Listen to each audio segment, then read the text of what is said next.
And we're also recording on Facebook. So if you want to watch it later on Facebook Live or let some other friends know, it will be available up there as well. And YouTube as well later, right? And we'll put it on YouTube afterwards. So you guys are going to be everywhere. Okay. Okay. Well, hey, welcome to everyone out there. And we don't have a full house yet, so I have no idea when people are going to tune in. But thanks for being here, for helping me celebrate Betty Hyler Gillies, a remarkable woman and one hell of a pilot. And many of you know that writing her story has been a long time goal of mine. Today it's a reality. And Betty Gillies, WAFS pilot, the days and flights of a World War II squadron leader, is out there. Hey. In March of 2018, I contacted Betty's granddaughter, Glen, who is here.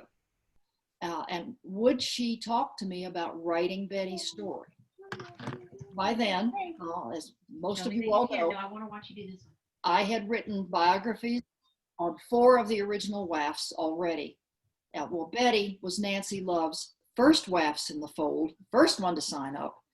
And she also served as Nancy's second in command. So second in command of the WASP who ferried aircraft during World War II. So I thought her story needed to join the others in print. Glen and I talked, and she said yes, she would work with me.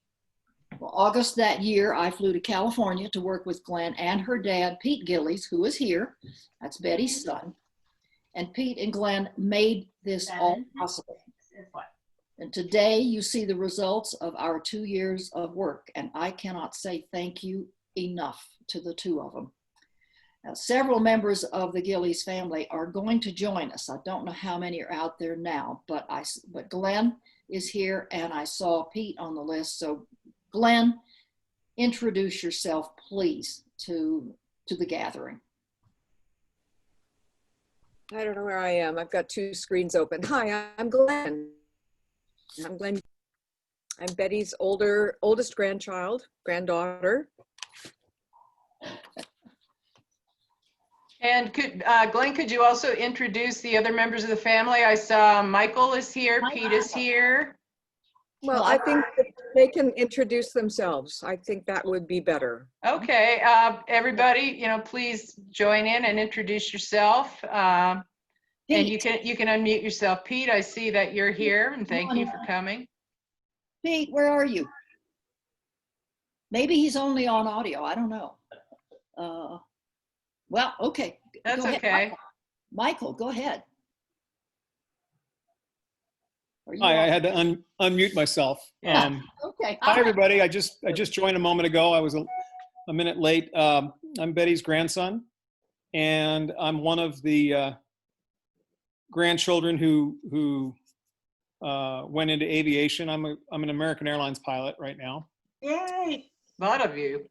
Currently on a bit of time off due to the pandemic. As you can see, I've saved on razors. That's part of how I'm getting through financially. But I'm about to start training on a new aircraft, actually one that I flew many years ago, the narrow body Airbus A320. So I'll be back in training in November. And the last few years, the last 5 years, I've been flying the A330 internationally. So I've gotten many opportunities to fly over Goose Bay. And whenever I do, coming in over the Atlantic, I think of Grandma and her scrubbed B-17 mission. I think of that story and sometimes share it with my fellow crew members. So it's been nice to fly international, but I'll be back doing mostly North America, and thinking of Grandma along the way there too, because she covered a lot of ground in the U.S. and yeah, there are a lot of fun memories there. Oh, that's fantastic. Thank you for telling them about Goose Bay, because now a lot of these gals have read a lot of my books. In fact, most of them, but not everybody. And the Goose Bay story is of course part of Betty's book, and it's incredible. So, and that's all I'm going to tell you. But the reason Mike remembers it, when you read it, you'll see why. But I think that's incredible. that you've flown over there and I guess landed there too. That's amazing. Okay. No, actually, I've never landed there. You haven't landed. Okay. I guess No, that would not a lot of people, not a lot of commercial air service in and out of Goose Bay.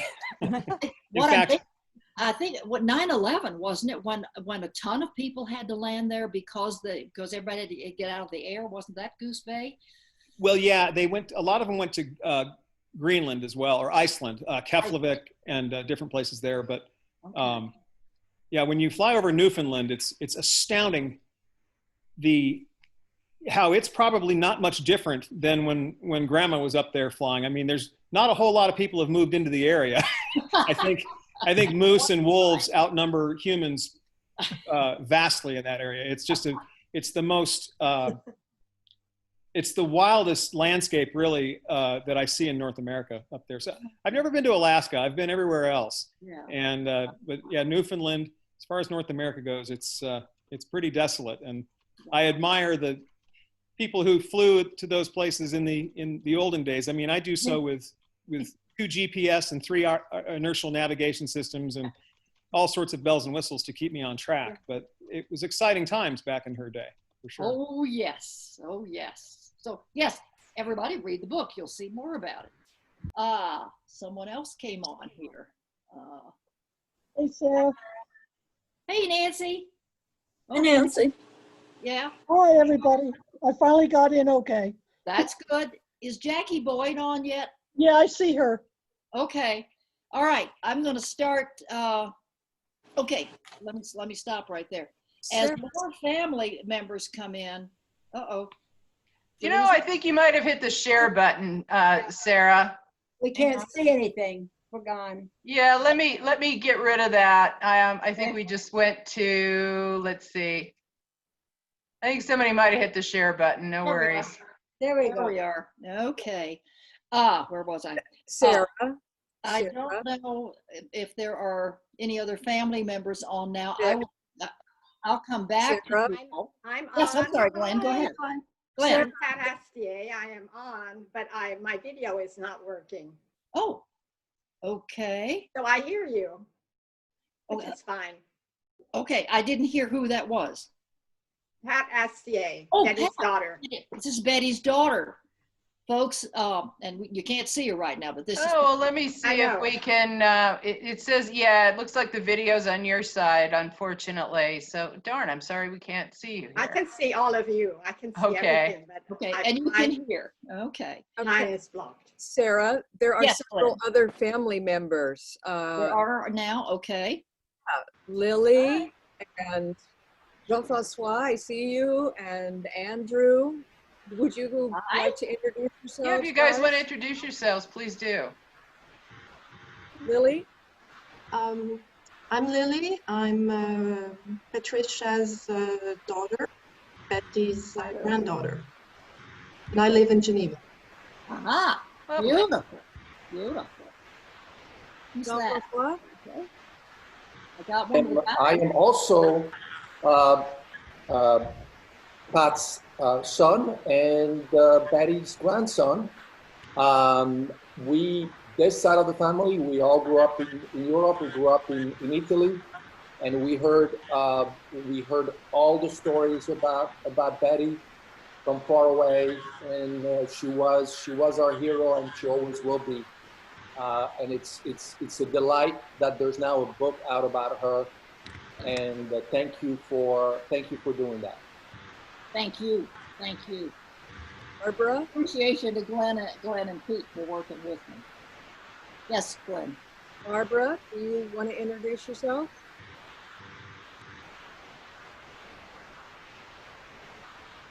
Anybody else? And Andrew? And I'm Andrew?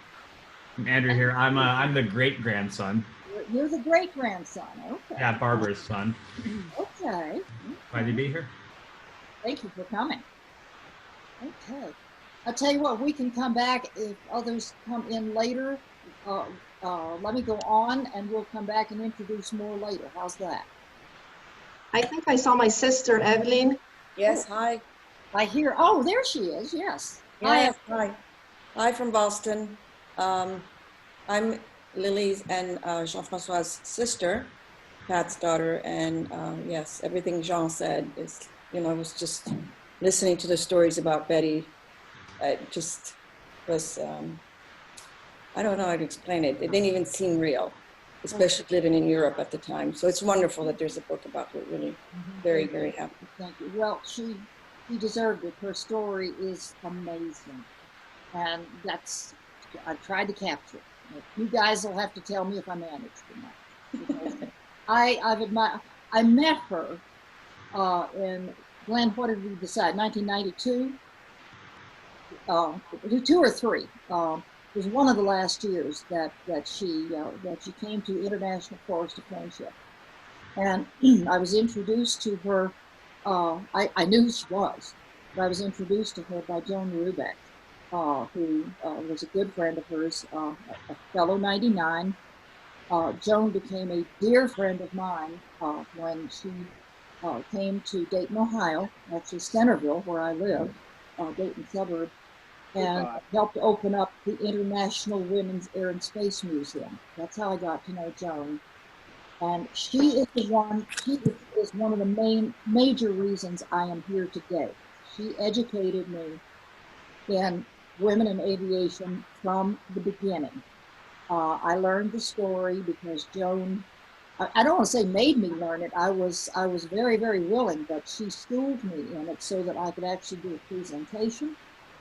And then I met my first WASPs through Joan, and that led to my meeting Nancy Batson Cruz, my first WAFS, and that's where the books began, because Nancy asked me to write the story of the original WAFS, and I did, thanks to her. And honestly, the major reason I'm sitting here today talking to you guys is because Nancy Batson Cruz challenged me and asked me to write the story of the WAFS and made it possible.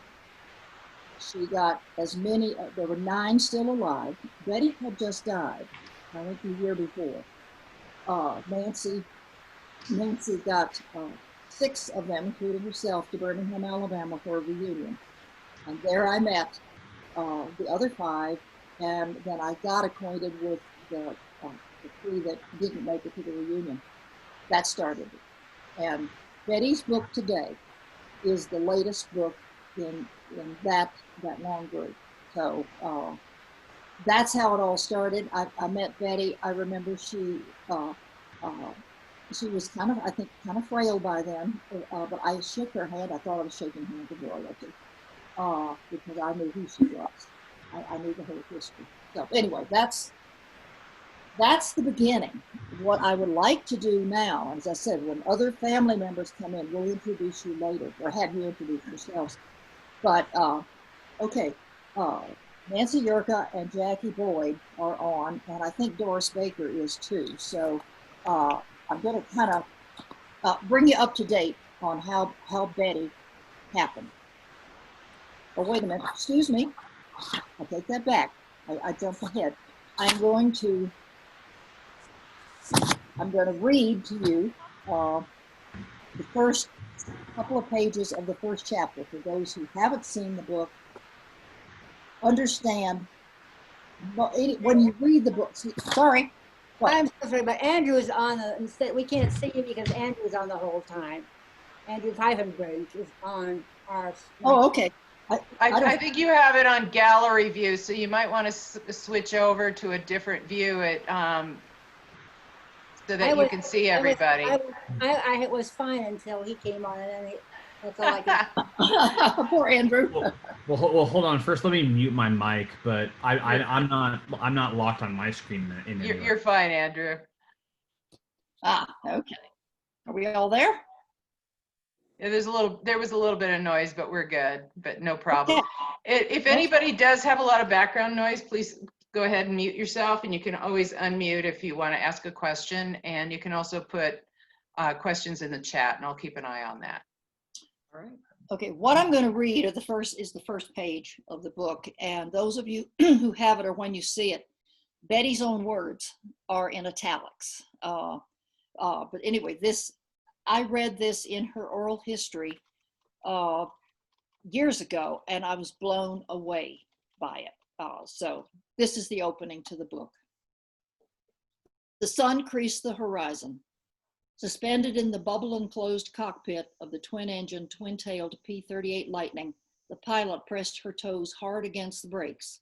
The aircraft trembled, ready to fly. Eyes focused on the instrument panel.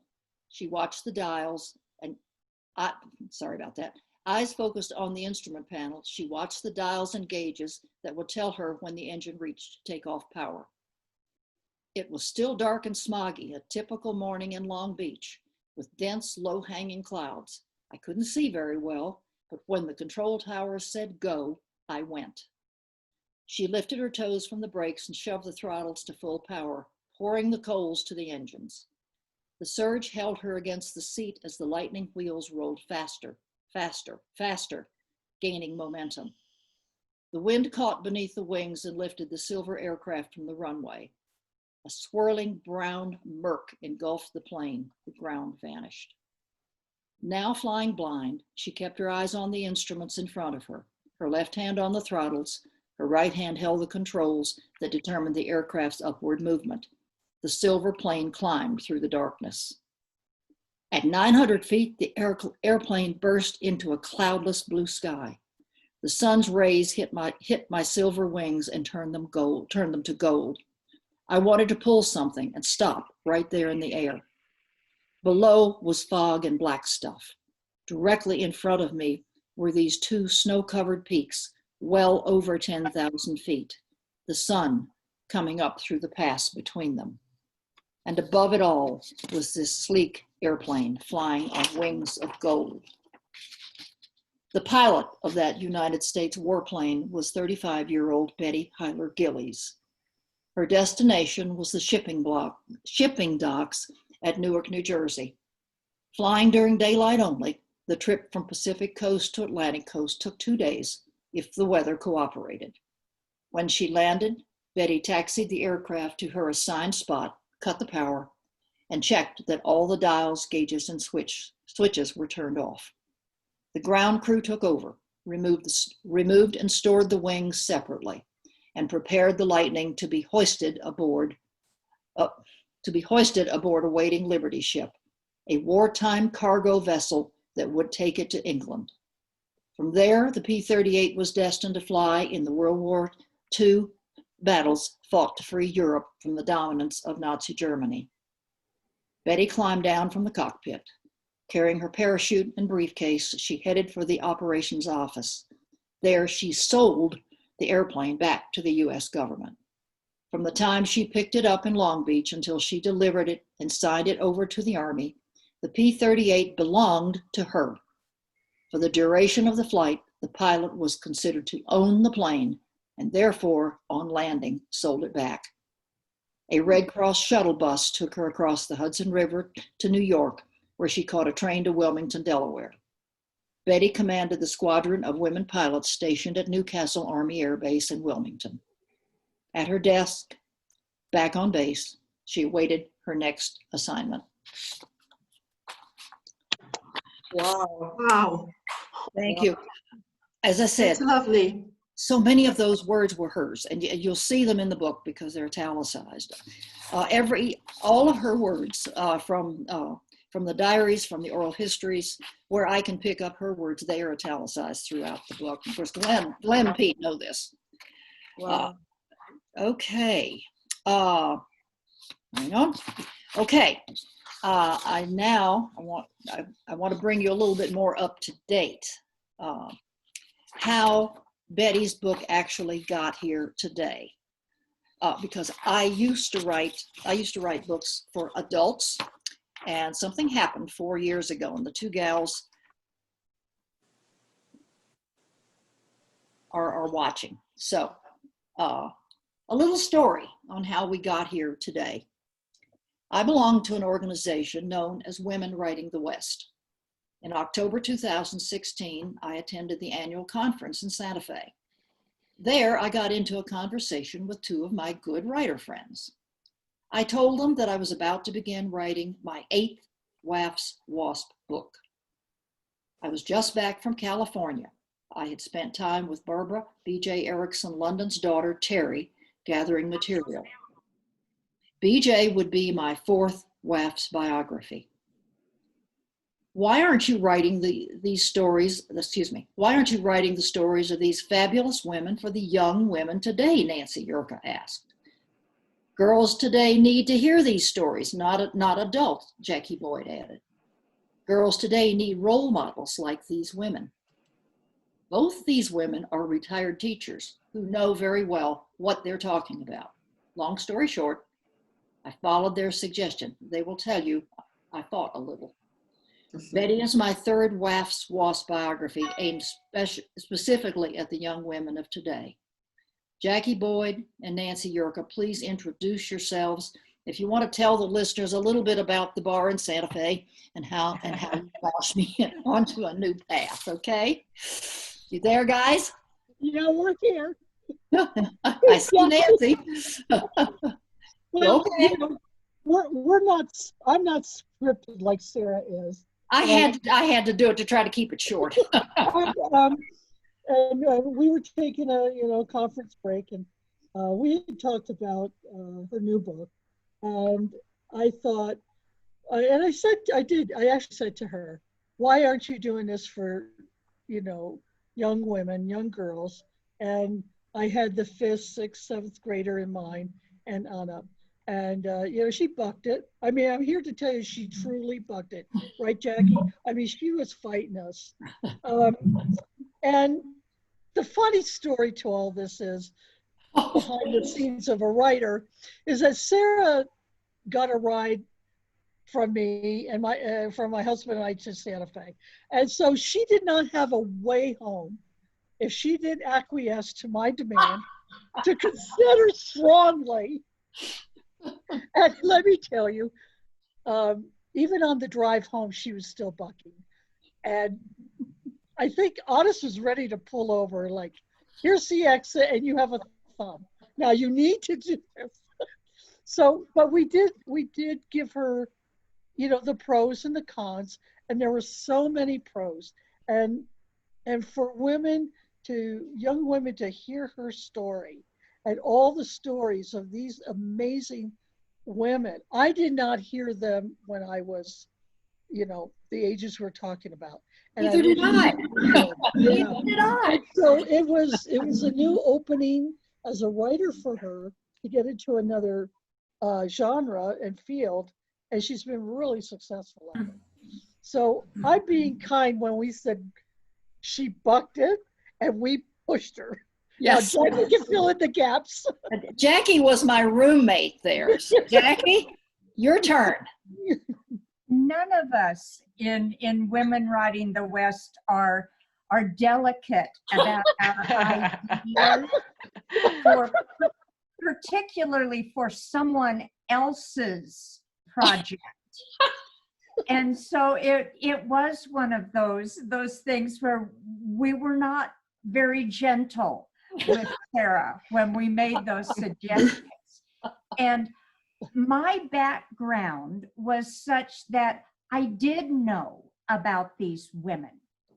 And Sarah's books are so terrific. The first one, we had her book signing in my hangar in Fort Worth. Yes. And there's such a wonderful chronicle of these women who were extraordinary then, but are still extraordinary in today's world. Yes. And to be able to have her begin to separate out the individuals in the whole story that was chronicled in the originals is just so satisfying. And to see them targeted for young women, it's even more so. So yes, we did kind of poke and push, and over a few glasses of scotch. I had beer. And beer. It's just been a really terrific chronicle. And to have this one about Betty, who has made such a difference in my life, in so many different ways. I'm chairman of the Amelia Earhart Memorial Scholarship, and Betty was president of the 99s when that scholarship fund was developed. And that's in the book. there are just many intersecting paths, and Sarah's writing is just so extraordinary. Bless you. It's wonderful to see that it was Sarah who has brought this to light. Oh, Jackie, thank you. Thank you. I'm going to cry. No, I'm not. Let me ask you, is Doris Baker here? Because Doris became the publisher. I went to Doris when I wanted to, well, let me back up a little. B.J. Erickson was originally supposed to be an adult book, and that's when Nancy and Jackie got a hold of me. So then I went, how do I do this? Because I had been publishing through university presses, and the two that I was published through really weren't interested in young adult that I knew of. But I knew Doris Baker, and Doris Baker also is a member of Women Writing the West. That's how I know her for 20 years. So I knew she was right here in Colorado. She lives about 25 miles up the road from me, up in Monument, where Nancy lives. And I went to Doris because she publishes mostly books for the schools in Colorado, middle readers, I think they're called, and also some young adult and an occasional adult book. But Doris was doing the kind of books that I thought I had. So I went to talk to her and her husband, Tom. And Doris did know my work because by then I did have 7 books out. But she agreed to take a look at it, and she took me on. And Doris helped me. Doris published B.J. Erickson, Wasp Pilot, and then my rewrite of the Nancy Love book for young adults, because the adult book had come out 10 years earlier. I did a rewrite of Nancy for young adults, and Doris published that. She would have published Betty if it hadn't been for COVID. But I was committed to getting it out this year, and I decided to go the route. Doris gave me my head. She said, Sarah, do what you need to. I decided to self-publish. It's a huge step for me, scared to death, but Mary helped me through it, and we did it. So Doris, are you there? Doris! You're muted, Doris. How about that? Does that work? Yep, you're good. Okay. All right. There she is. Yeah. Thank you, thank you, thank you. Sarah, thank you. When you read from your book a few minutes ago, I really did get cold chills. Oh. I almost teared up realizing what power there is in a book and a subject in a good researcher and author's hands. It connects the past with these wonderful faces of Betty's family that we can see on the screen. And it was just a moment for me. So I want to say congratulations and thank you for the privilege of publishing BJ and Nancy's stories. I always call you the hardest working woman in the book biz. And you certainly have proved that this year with bringing out Betty Gillis' story on your own. So congratulations to you and to Mary. You've done a great job. I cannot wait to read the finished product.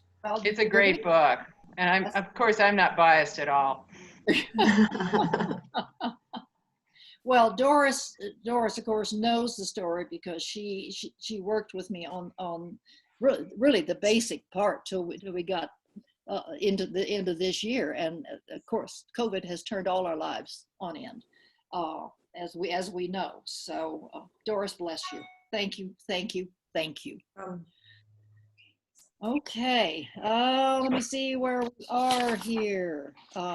Hey, Sarah. Here. Oh, yeah. Can I interject for just a second? Yes, you may. For any of you who are interested in buying the book, I did want to let you know that it's available on Amazon, and it's both ebook and paperback.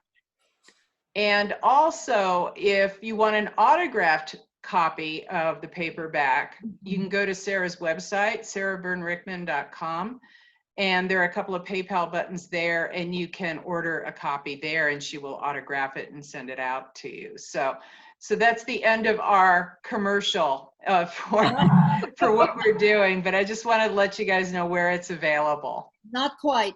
Tell them of my request. Your request is if you do read the book and you do enjoy it, we would love it if you would be so kind as to put an honest review on Amazon. Sure. It really does make a difference in the sales. So we thank you very much for that. And I'm here to tell you in my totally unbiased way, it's a terrific book. And having gone through the birth process with Sarah, I feel like I'm an aunt now or something.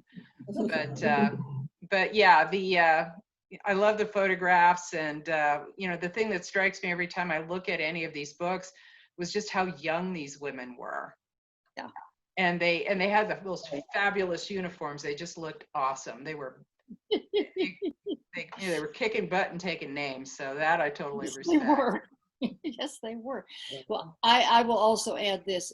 If any of you are planning to order on Amazon, do it soon, like today or tomorrow.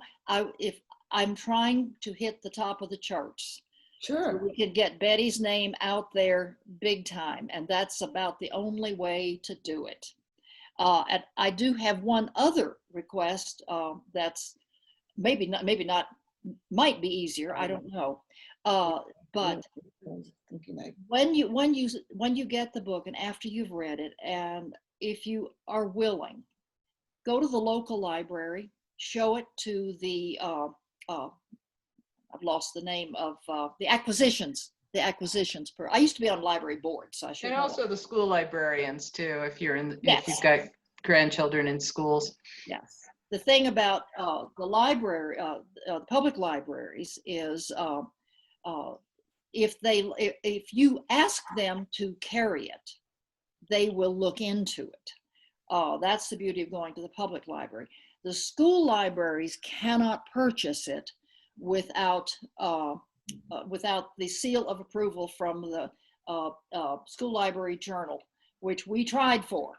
And Mary and Doris will tell you it's hard as hell to get it. Well, I did not get it. Yeah. I'm unknown, self-published. We didn't think I would, but it was worth. That's why we waited this long to put the book out. Didn't get it. Okay, so tail between legs, I'm going another direction.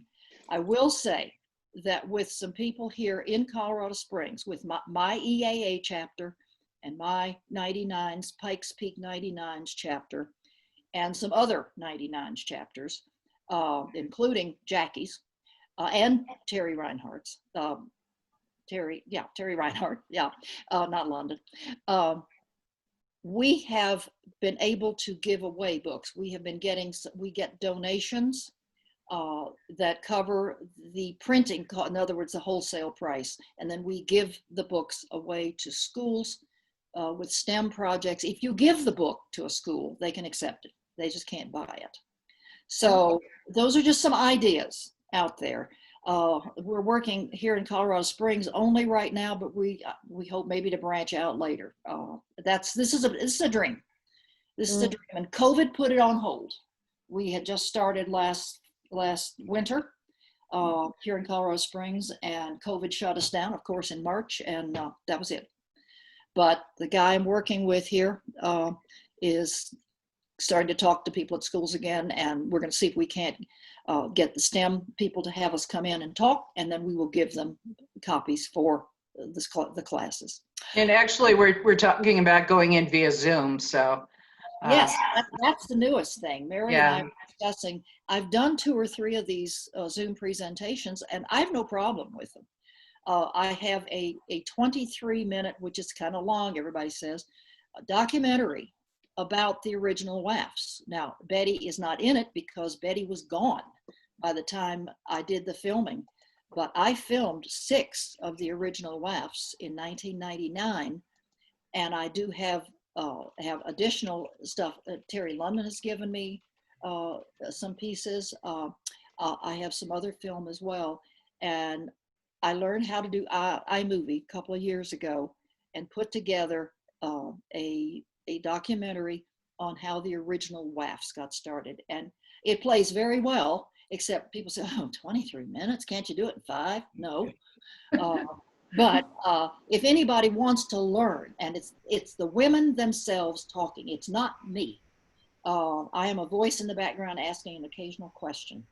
But you meet B.J. Erickson, London, Nancy Batson Cruz, Teresa James, Barbara Poole, Barbara Poole, Florine Miller, and Gertrude Meserve. And all Betty's kids and grandkids know who those people are. Anyway, they are the 6 that I was able to film in person and interview in 1999. They're all gone. Gertrude was the last one to leave us in 2014.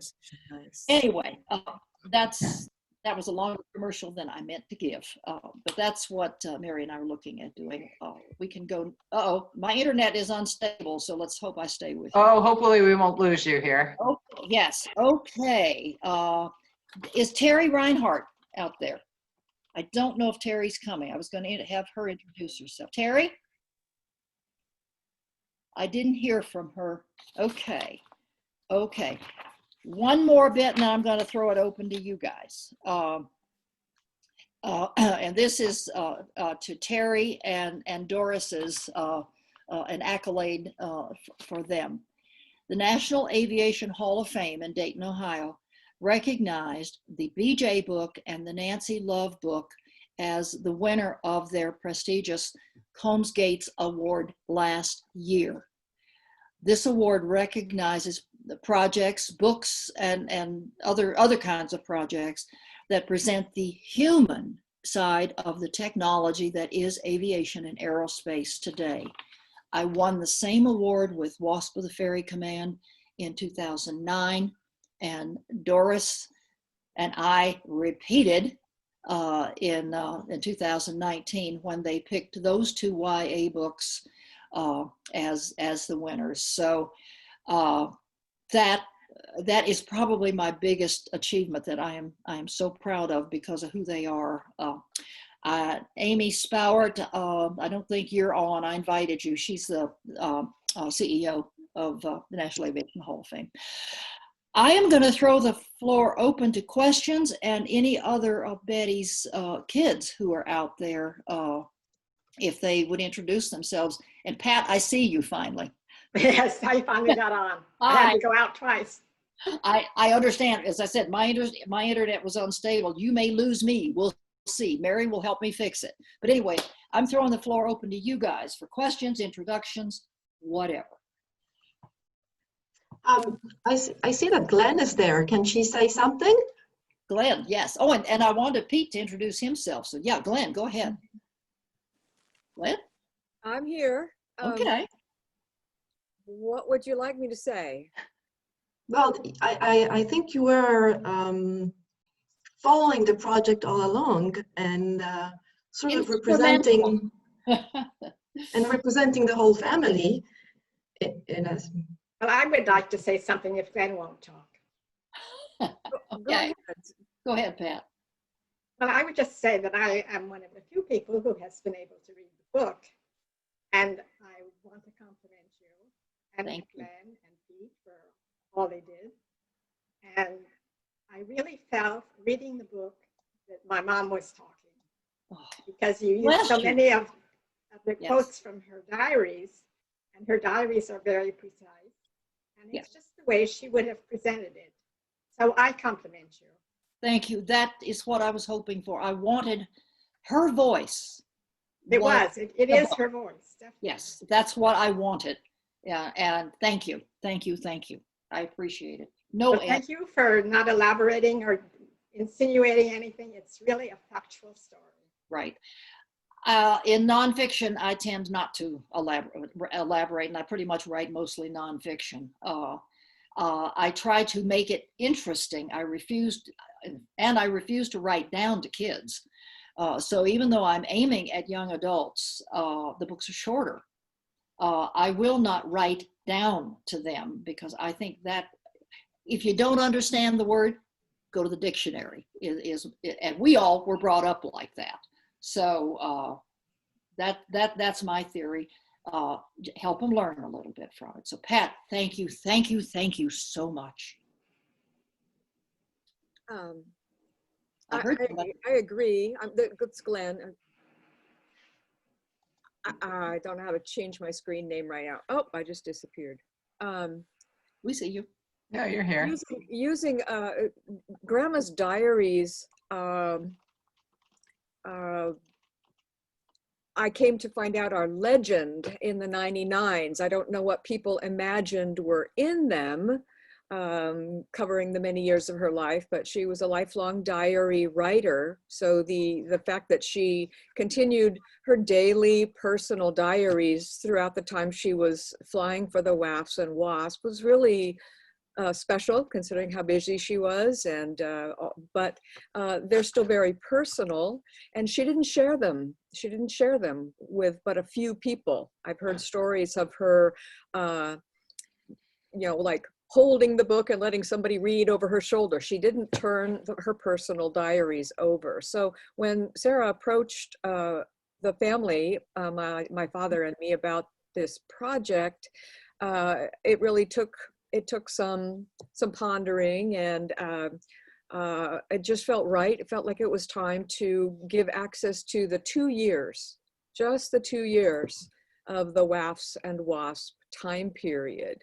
And she wasn't dramatic. There weren't sessions of panic, and she took care of business, and that was very much her legacy. People that I have met over the years that know her, that knew her, they all respected her for her directness and get it done ability and all the things that come through in the book. She was just living her life. She's quoted several places as saying, well, but I wasn't a hero.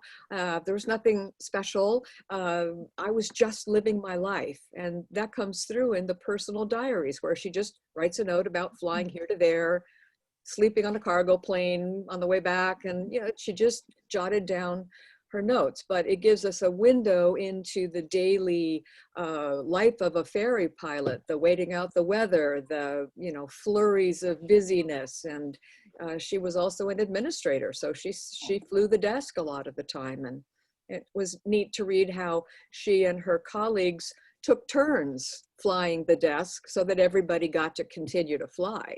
So I think it was time.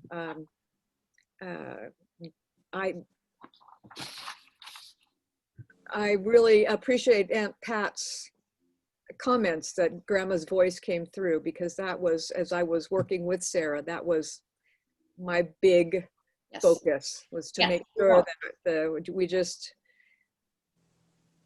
it came through that Grandma was just living her life. And I wanted, go ahead, Glenn, I'm sorry. Well, I was just going to say, we know as her grandchildren, I know I hesitate to speak for all of us, but Grandma and Granddaddy didn't talk about what they did during the war.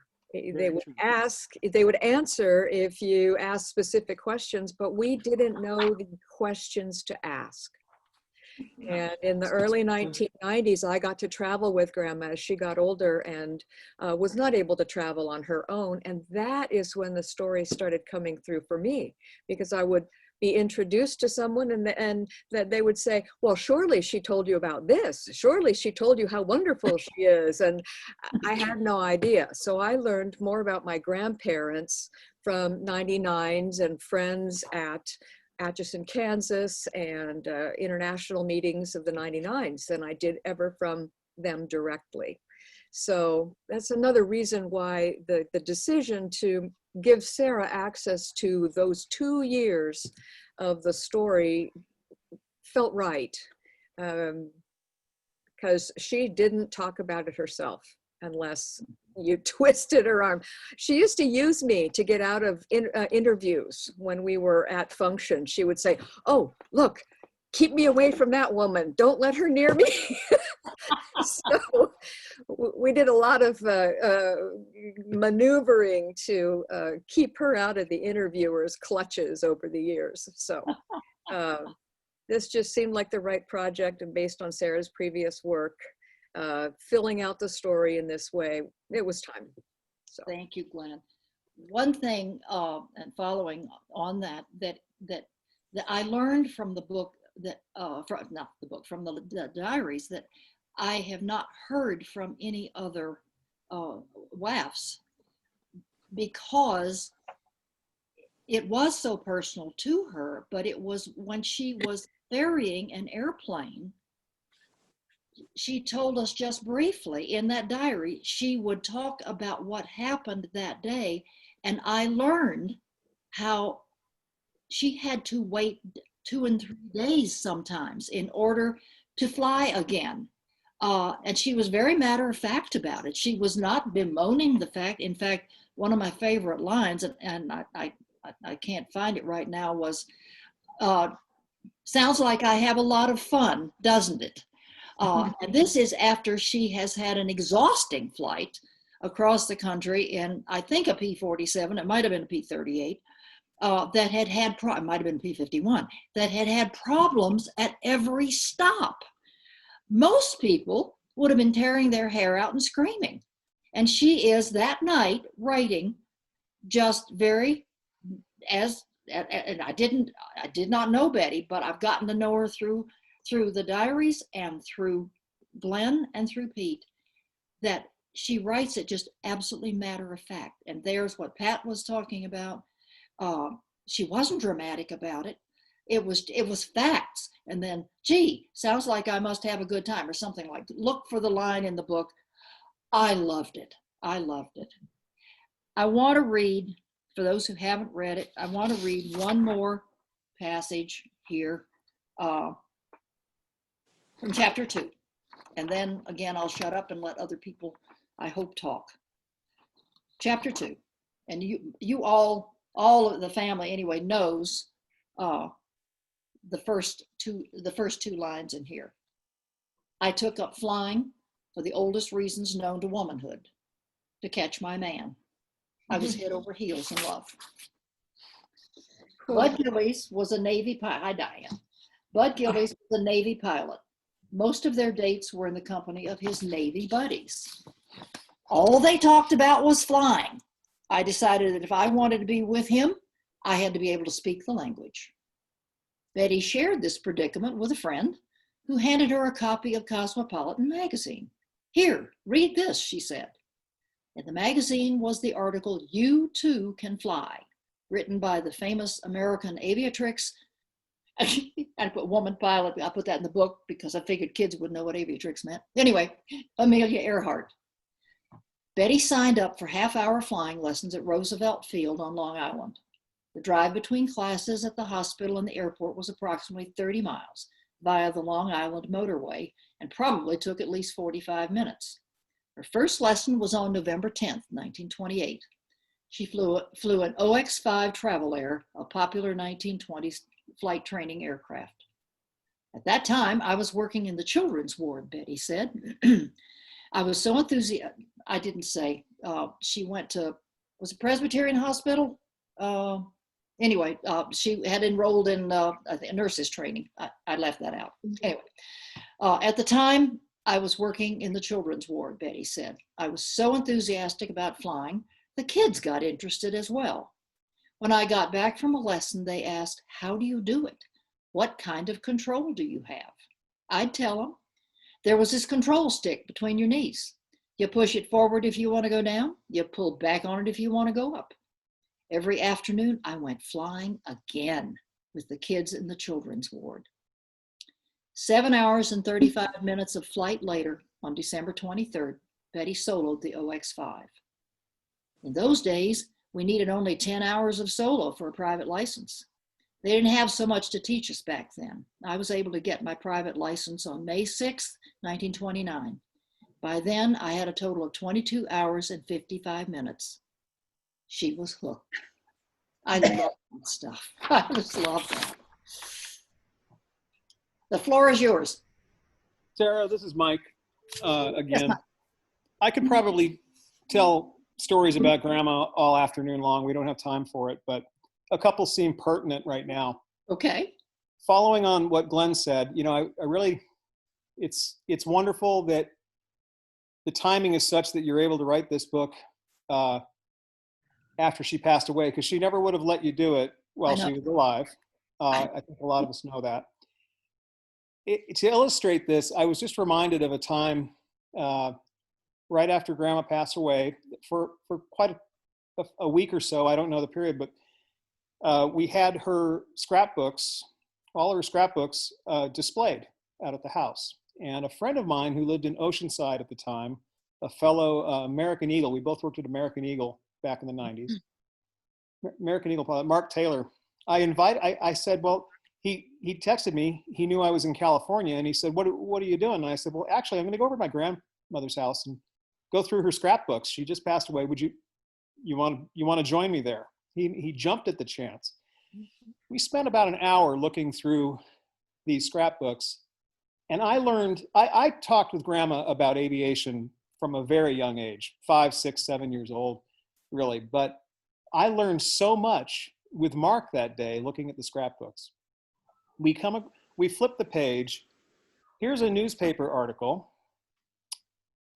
with a nice size picture of Grandma doing a low pass in it turns out it was a Ryan Fireball, I think. I didn't even know that existed.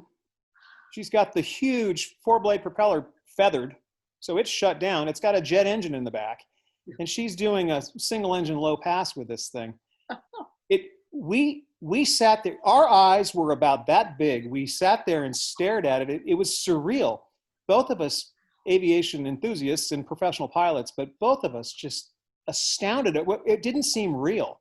He looked at me and he goes, "This was your grandmother?" And I said, "Yes, she was only this tall, you know, and she's in this huge World War II bird going, well, it never made it into the war, right? Because it was experimental, but modesty is an understatement. You could ask her something and she'd tell you what happened, but she wasn't going to bend your ear about it. She'd get done with the story and say, "Okay, now, you know, go do whatever you were going to go do here." I used to go over for swims at her house and stuff. I could ride my bicycle there. But another story, you talked about the 7 hours that she soloed in. It was Mother's Day in 1995.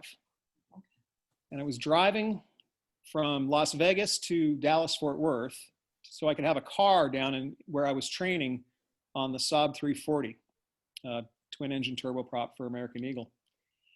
And I thought, I was in Albuquerque, and I thought, you know, it'd be nice to call Grandma for Mother's Day. So I called her from a payphone, if we can remember those.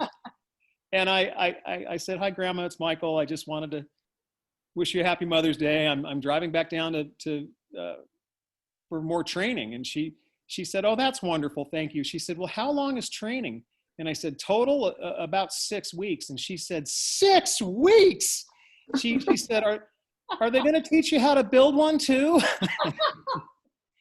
And I knew exactly what she was talking about. You know, she used to be, she would tell me about flying a single engine fighter. Oftentimes just, she'd sit in, they'd have an airplane there. She'd sit in the airplane with manuals in her lap. She wrote her own checklists following what we do in the airlines, by the way, which is a flow check philosophy. We flow through the cockpit in a certain pattern and we do it the same way every time. Then we pick up the checklist and we check everything. Grandma was doing this in the 40s. So I think about her often. I don't go to work without thinking about Grandma. And it's because of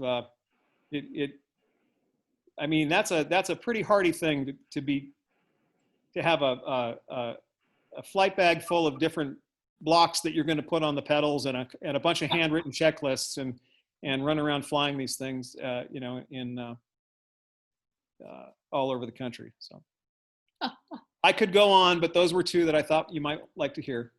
Well, go on. Your stories are very interesting. Yes. Well, I'll take a break and I'll chime back in if I think of something else.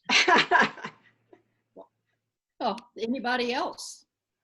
Well, this is Jackie Boyd. One of the things that struck me about this project when Sarah started, I had gone through Betty's presidential papers at the 99's headquarters when I started my work on writing maternity policy for female pilots. Oh, yes. And I had been told that that was where I needed to start. She wrote letters back and forth with the CAA, which now is the FAA, about maternity was not a disability. And she laid the groundwork for a research grant that I received. She laid the groundwork for all the policy I've written since 1992. And so she was an extraordinary person during the time of the WAFS, but oh my, she was an extraordinary person before that. And after. And after. Yeah. But the groundwork she laid for maternity policy, and basically, I think way back in 1939 and 1940, she scared the bejesus out of the CAA, and they kind of took a hands-off approach to women flying while they were pregnant, and it's lasted up until today. So there is just so much that she added to how women pilots are treated, how we approach things. It's just such an extraordinary life. And to think this book only chronicles a few years of that extraordinary life is just breathtaking to me. Glenn, remember when Pat, thank you for letting me look at those scrapbooks back not last summer, the summer before. Glenn, do you remember when I found the ones what Jackie's talking about? There are newspapers clippings in the scrapbooks from the time that Betty was talking with the CAA. And of course, Jackie, you shared those letters with me years ago. So I am familiar with them. But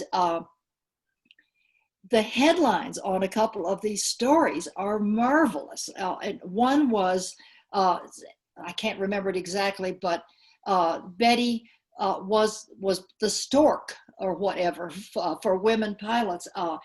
They're very imaginative headlines. And being a journalist myself, I read the stories and was just delighted to see what they said. That, of course, is not part of this book. I do mention it I think in the epilogue when I talk about that, what you had about you and your help to me. But of course, it's not part of the WAFS story. But the fact she had done it, she had flown pregnant, as had many other women at that time. And to try to convince the men back then, it was apparently very, very difficult. Phoebe Onley tried, and as those of you who know the WASP story know that it came up again in World War II. So yeah, you found a treasure trove there, and the fact that she was at the beginning of that too. Others. I missed some of this. Yes, you came in late. It's recorded. You can go back and watch later. Oh, okay. Yes. Now, tell me the name of the book because I have to order it. Oh, Betty Gillies, WAFS pilot, WAFS pilot, and then the subtitle, which my editor gave me. I was looking for a subtitle, and Mary and I were kind of thrashing around looking, and the woman who edited my book gave me this, and it's The Days and Flights of a World War II Squadron Leader. It's a mouthful. That's okay. We jumped on it. We thought it was, Glen loved it, I loved it, Mary loved it. So we used it. Subtitle. Yes. So we used it. But that's the name. Yeah, it's the buttons are live on Amazon. So yes, please. Good. Well, I live on Kindle and softcover both. No hardcover. We didn't do hardcover. Yeah. Okay, I like softcover better anyway. Easier to read in bed. Yes, it is. Yes, yes, the pages are much easier. You're right. You're right. This is Diane Hoover, who's one of my fellow writers here in Colorado Springs, talking.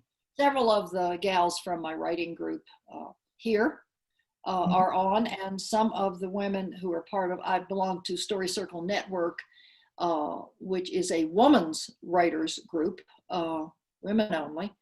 And I know I saw Kathy Hussein, and I'm not sure who else, but we have at least a couple of gals from that as well are on. We don't critique, we just share, we share our works in progress, WIPs, weekly.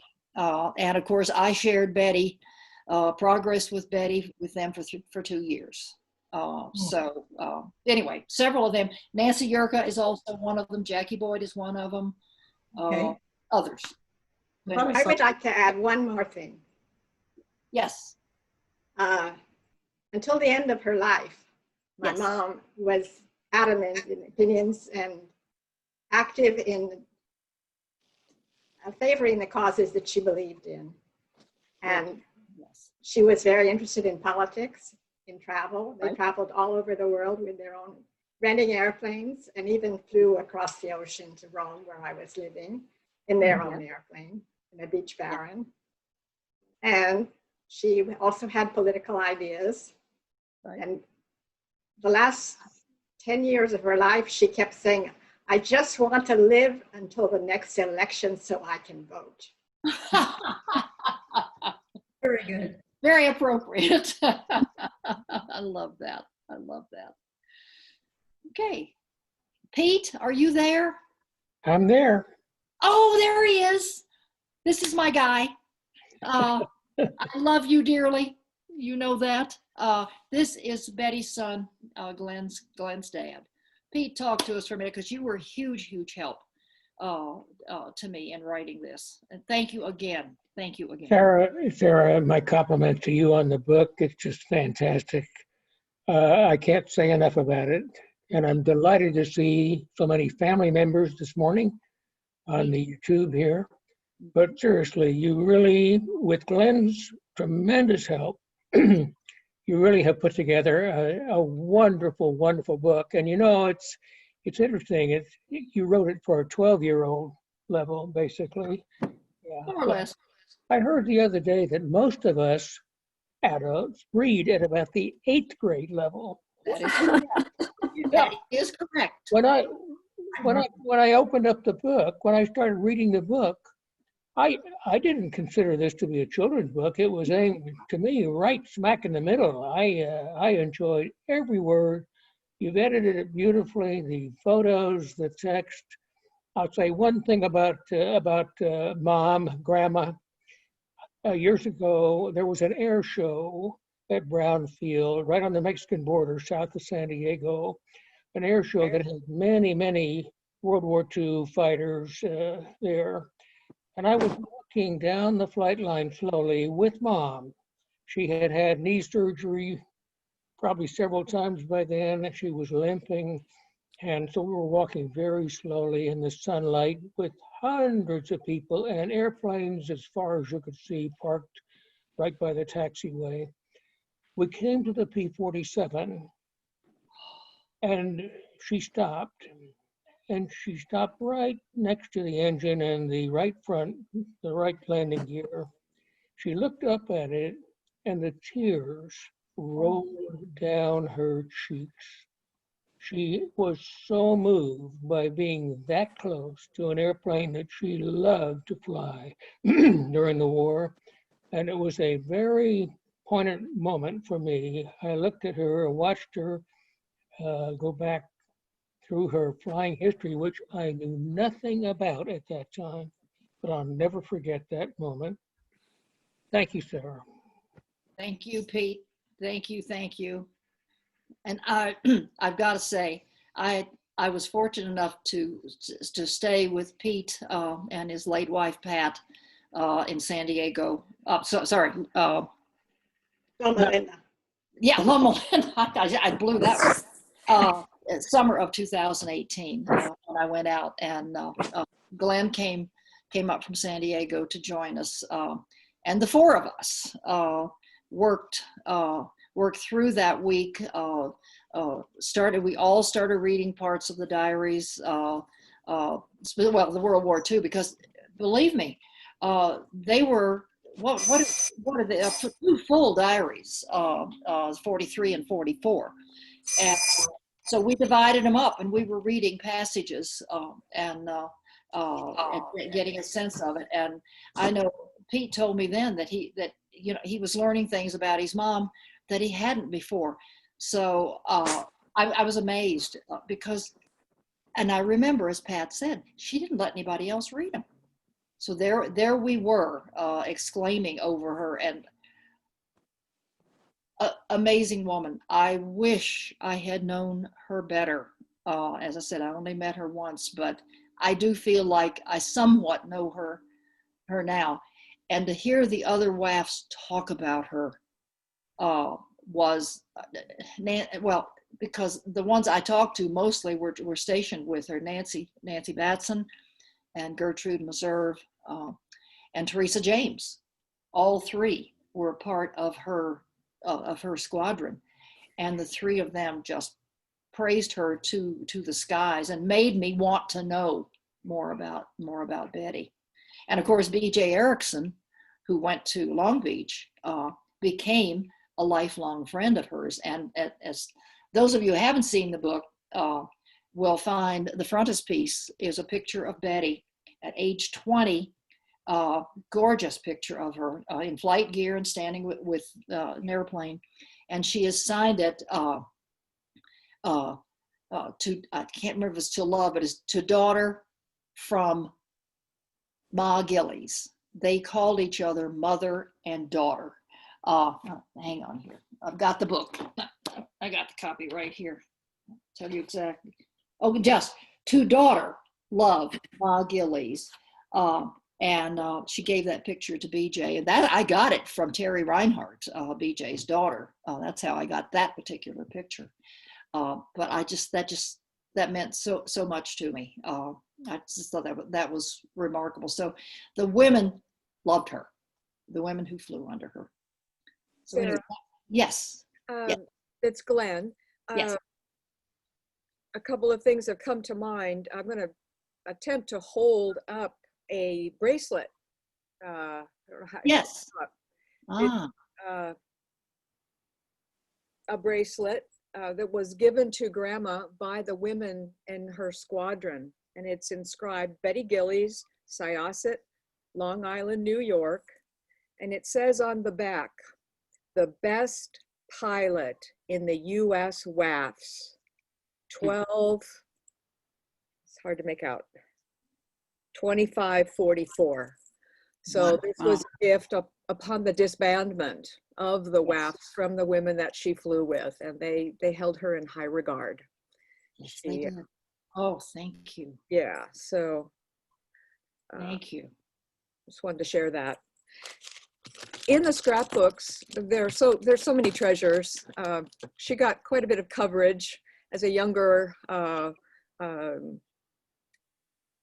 socialite in New York City, and there's 3 or 4 more books coming out of the scrapbooks. But one of the best articles that I ran across that really caught my eye was her article about aviation, and she promoted that every town with 5,000 people or more should have an airport.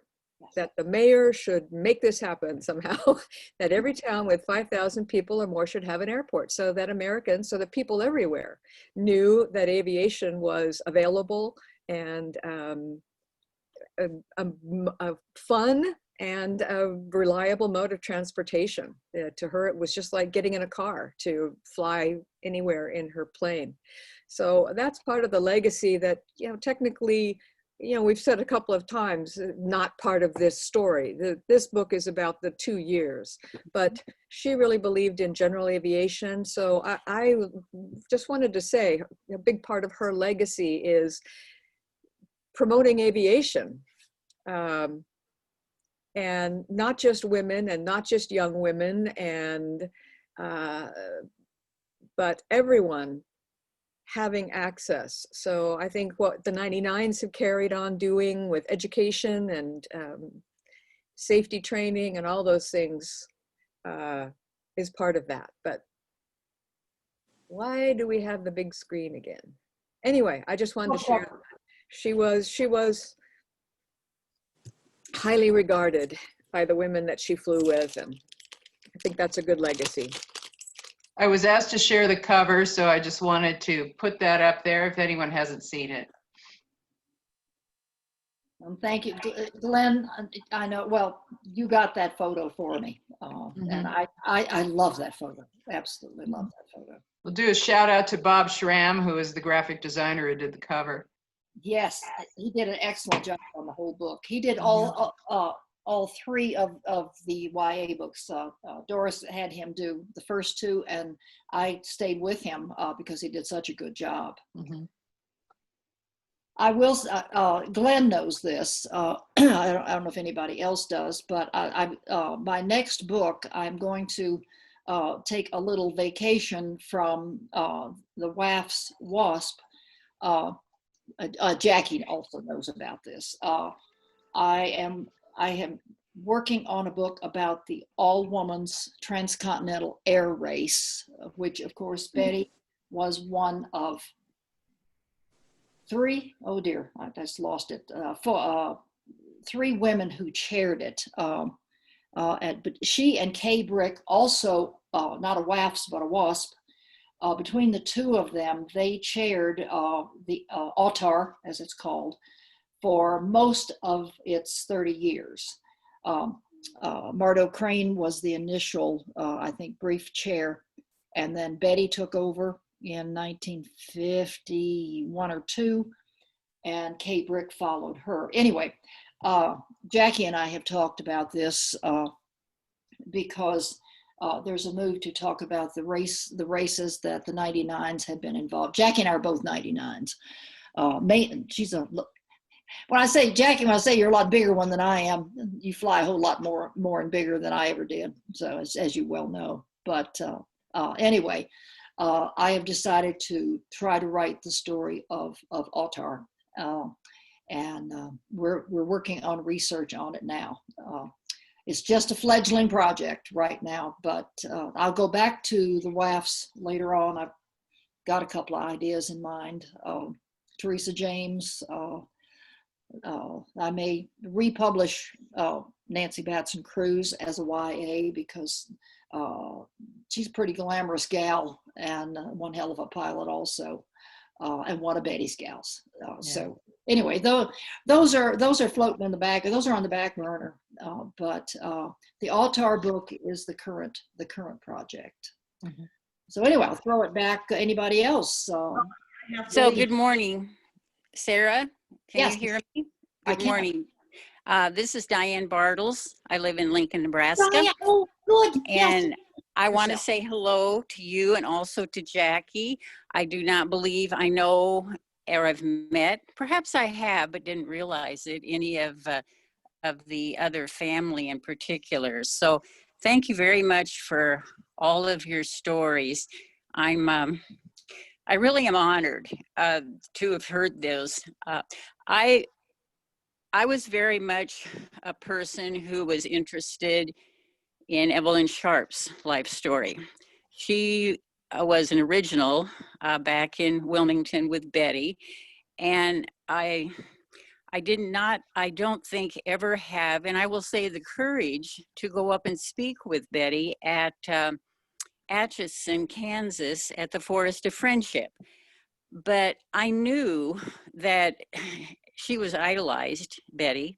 And one day someone said, well, you need to come with us to some soda shop down on Main Street in Atchison, because we're all going down there and have a chocolate soda, because that's what Betty does every year.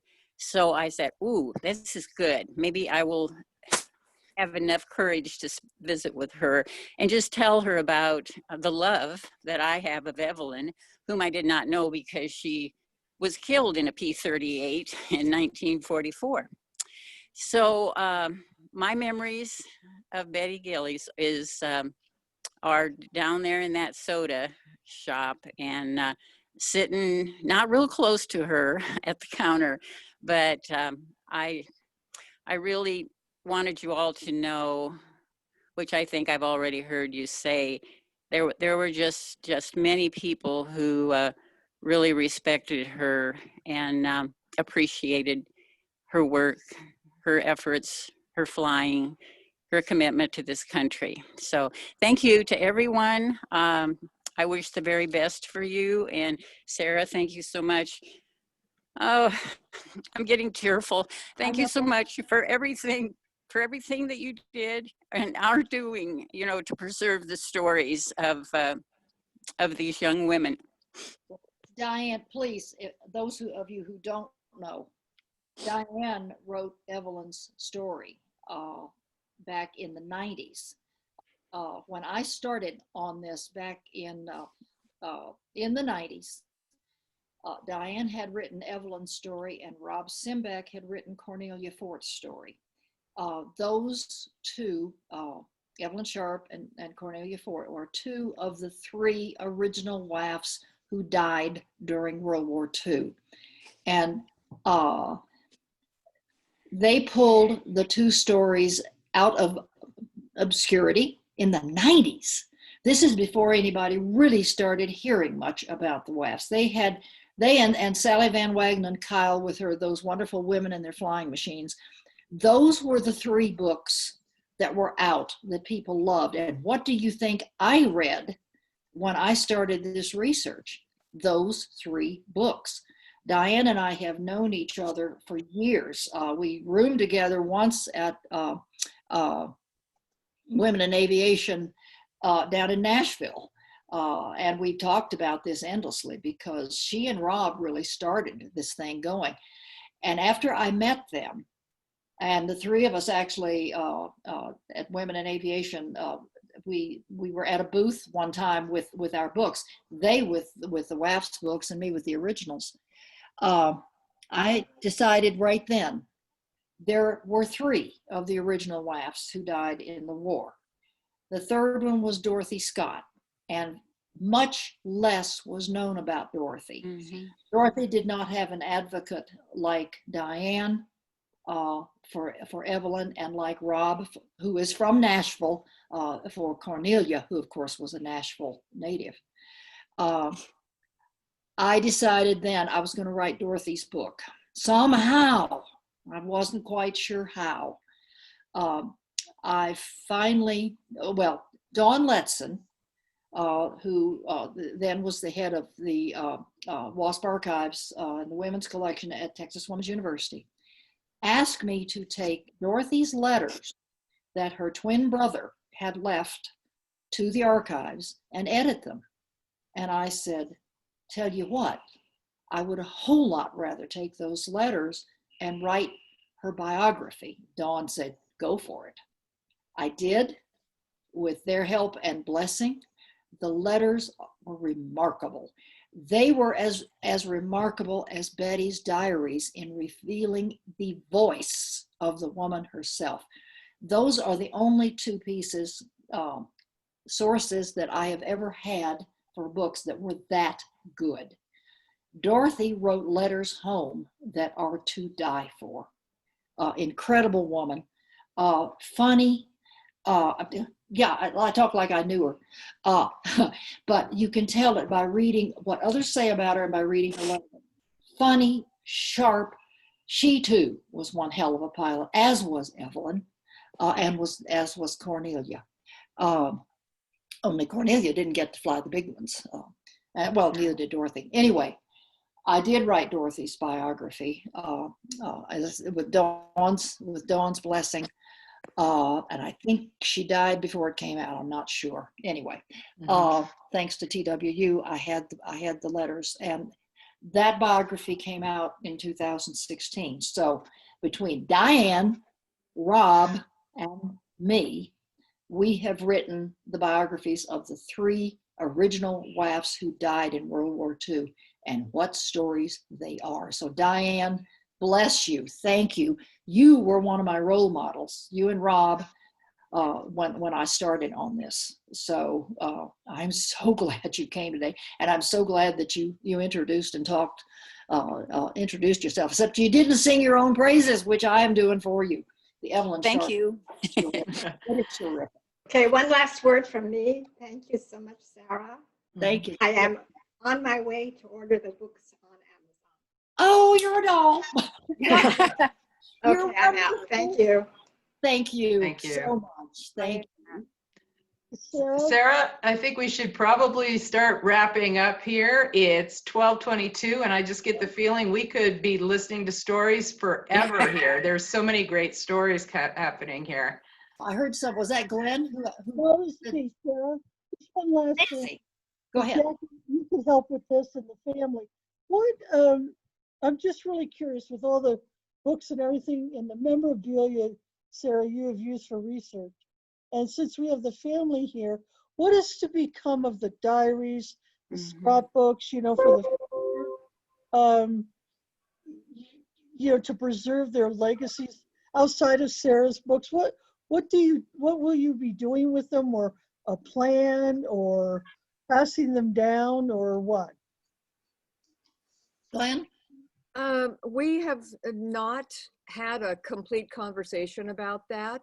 Right now, the diaries are in a safe place. The scrapbooks are in a safe place. And that's a very good question. I don't know if, I don't know how it would work to attempt to pass them down, to get everything together. That becomes quite a huge responsibility. And so we need Food for thought. Food for thought. That's a kind of a personal decision, really. Right. But a wonderful legacy. Yeah. For the history, of that it all represents. Grandma gave many, many things. Granddaddy too gave many, many things to museums, things that I can't even track down. Somewhere in the 99s museum allegedly is her original pilot certificate signed by Orville Wright at the time. And but the 99s museum is so full of stuff that nobody can get through it to find out what of hers is there. So my grandfather sent logbooks to New Zealand to an organization that he was a part of and believed in. So they distributed a lot of their aviation memorabilia to places that they wanted it to be. Grandma did not like museums that restricted access to material. So there are a couple of places where I know she didn't want things to go.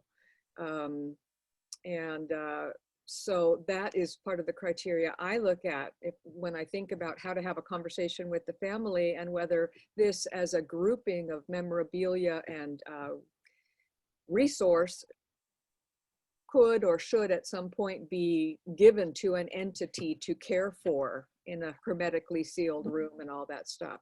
But that was one of Grandma's criteria. She didn't like the elitism and exclusivity that a lot of museums hold their archives with. So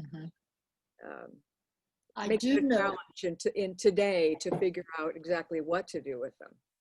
I could chime in here, being someone who works in tech and computing and media.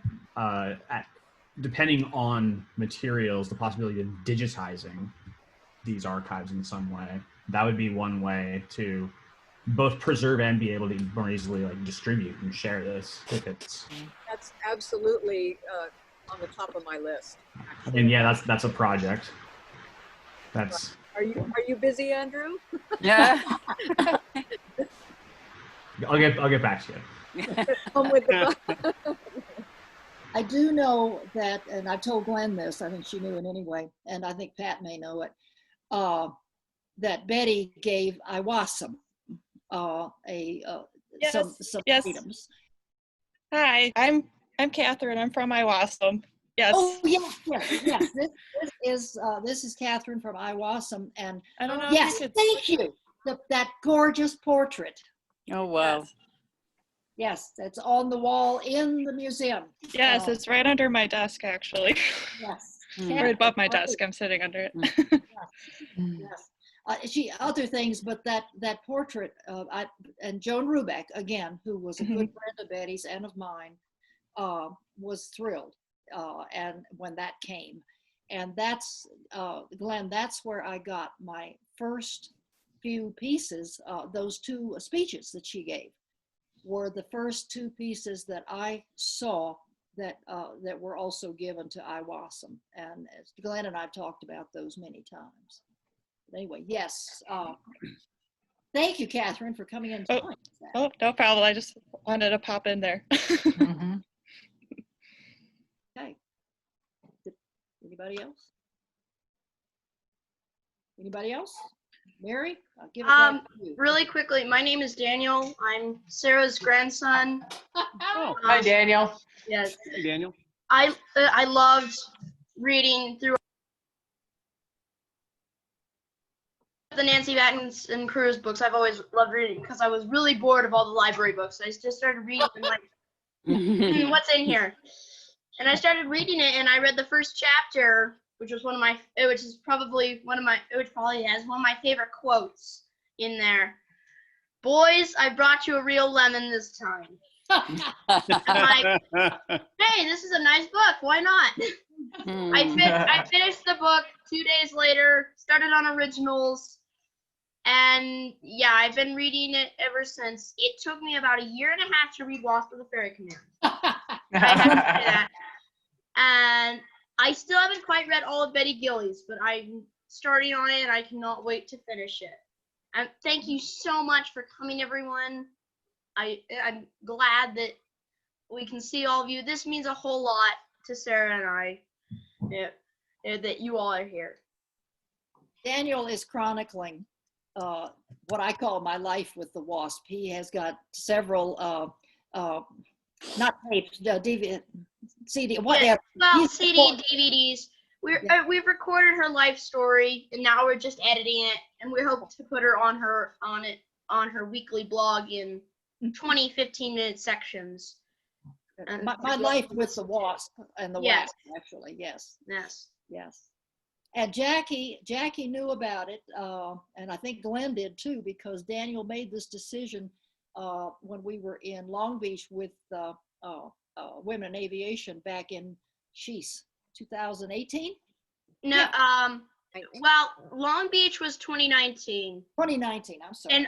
And I was just remembering that I met Glen there that year because you were just starting on the Betty Gillies book, and you were getting the information from Glen and such. So and that was when I met her, and she and I just exchanged a couple messages a little bit ago, and then now I'm just trying to work on iMovie whenever I have some extra time. Oh Lordy, he's doing iMovie. He can help me with my next one. There you go. Next one? What next one? Where? There's always a next one, Daniel. Don't you know that by now? Thank you. I enjoy tech-like things. I hope to go into cybersecurity, minor degree, that is.